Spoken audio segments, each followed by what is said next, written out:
In this exercise, we're going to delve in more deeply into working with panels. You may recall from the previous exercise you used the property inspector, which is itself a panel, to change the size of the stage and the frame rate of the Flash document.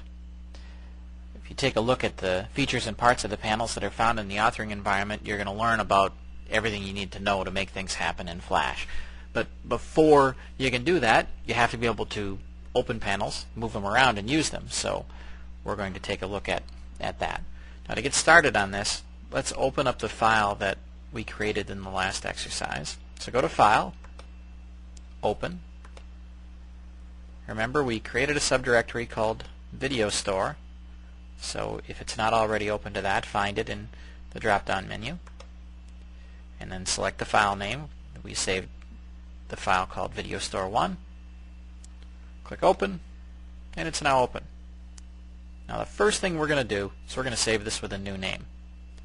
Why are we doing that? Well, we're doing that because this way we will always have a clean copy to go back to if we make any irrecoverable mistakes.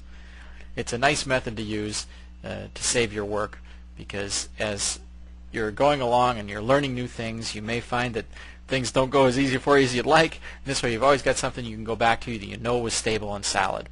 So let's click on File, go to Save As. Again, let's save it in the Video Store subdirectory. Let's change the name to Video Store 2. Click Save. Alright, we are now working with Video Store 2. So let's open up a panel that's not already open.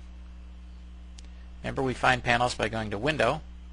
There are three basic subsets: Design Panels, Development Panels, and Other Panels. Let's go to Design Panels, and let's open the Color Mixer.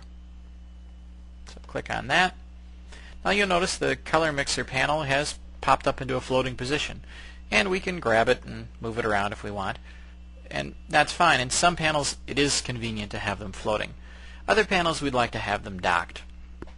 So if you'd like to dock this panel over in the right-hand column with some of the other panels that are there, like Project or Components, go to your Color Mixer, and you'll notice you can get the gripper icon by floating over to the left of the name. This mouse icon now allows you to move it. So if we click it and drag it, as we drag it along, it'll look for a place to dock it. When it finds a spot it could dock, you'll notice that we'll go to a solid black line. So it would dock it right there. It would move other things out of the way and put it there. We don't want to put it there, though. We want to move it over here. You'll notice now it's going to be above the project panel. So now we release, and there it is. So let's minimize the Color Mixer panel by clicking the little triangle. And we have now created a new panel.